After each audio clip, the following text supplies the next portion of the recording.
اے آدم کی اولاد، کیا میں نے تم سے کہہ نہیں دیا تھا کہ شیطان کو نہ پوجنا، وہ تمہارا کھلا دشمن ہے، اور یہ کہ میری ہی عبادت کرنا یہی سیدھا رستہ ہے؟ اور اس نے تم میں سے بہت سی خلقت کو گمراہ کر دیا تھا، تو کیا تم سمجھتے نہیں تھے؟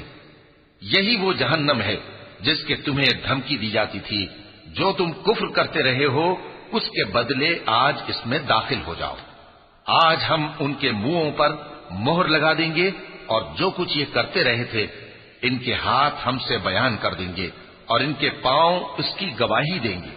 وَلَوْ نَشَاءُ لَطَمَسْنَا عَلَىٰ أَعْيُنِهِمْ فَاسْتَبَقُوا الصِّرَاطَ فَأَنَّىٰ يُبْصِرُونَ وَلَوْ نَشَاءُ لَمَسَخْنَاهُمْ عَلَىٰ مَكَانِهِمْ